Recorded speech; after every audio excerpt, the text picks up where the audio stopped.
We're in the Gilcrease Museum in Tulsa, Oklahoma, looking at a large, magnificent portrait of a Native American. His name was Ostenaco, but he went by multiple names and titles. This is Syacust Ukah by Sir Joshua Reynolds. Now, Reynolds was the premier painter in England for portraits at this moment. In 1762, Ostenaco is joined by two others, part of a peace delegation from the Cherokees. Reynolds is capturing a moment of great tension in British Empire as the 7 Years' War is coming to an end. The Cherokee had been allies of the British, but that alliance had broken down and war had broken out. A new treaty had been signed, but Ostenaco wanted assurances from the English king. This was an alliance that was vital for the success of the British in North America. They are still jockeying for power in North America with the French, and the Cherokee were particularly powerful, and the instability of that moment is captured here.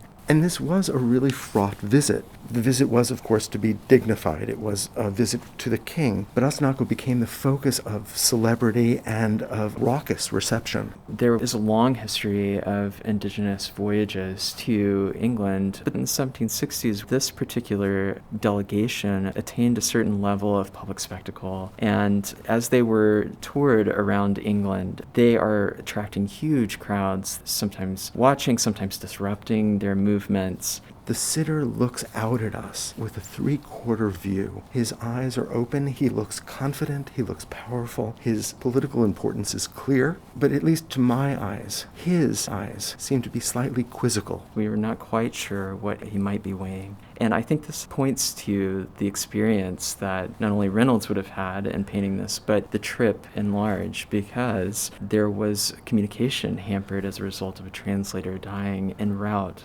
So this important political figure was having trouble communicating with the English, who didn't really understand him except in the most rudimentary way. And that raises such an interesting question. Especially for Reynolds, where his portraiture style had to pull out virtues from the sitter, which meant that he had to know some specific details about the people who he's painting. And I think there are ways in this portrait that we see that he might be at a loss. It is as if Reynolds has placed this man where one of the landed gentry would normally stand. And that's certainly true, I think, if we look at the upper right corner where we see a little bit of vegetation that's framing the figure, but maybe not so much when we look at the lower left where we see a distant landscape that might be recalling the Americas. And this would have been particular to Ostenaco's ancestral homelands. Power is expressed in the painting, not only in his erect posture, in his sense of self-possession, but also in the royal way in which he holds a pipe tomahawk in his right hand, almost as if it was the royal emblem of a scepter. It also indicates the tension of this moment. This is a weapon of war.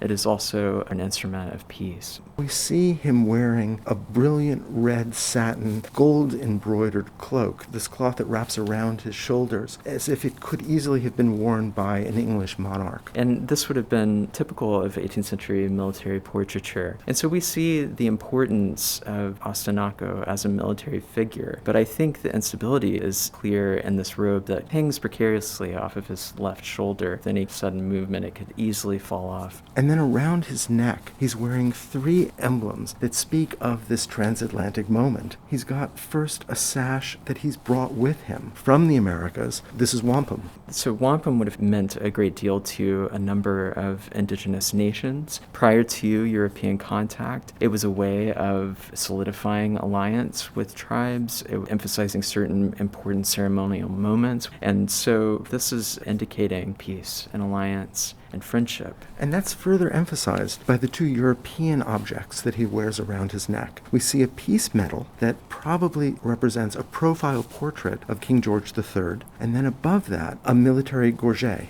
So the peace medal would have been given to the most important member of an indigenous nation and would represent the alliance with Britain. The gorget was a part of British military uniform, particularly for higher ranking officers, communicating his rank to the British Empire at this moment. And it's such a beautiful example of Reynolds' brilliance as a painter, the way in which that design dissolves into flickers of light, and his brush flicks across that surface, picking up the quality of the metal. He does that as well in the gold brocade over the shoulder. What really jumps off the canvas is these British imperial colors. He is literally robed an empire.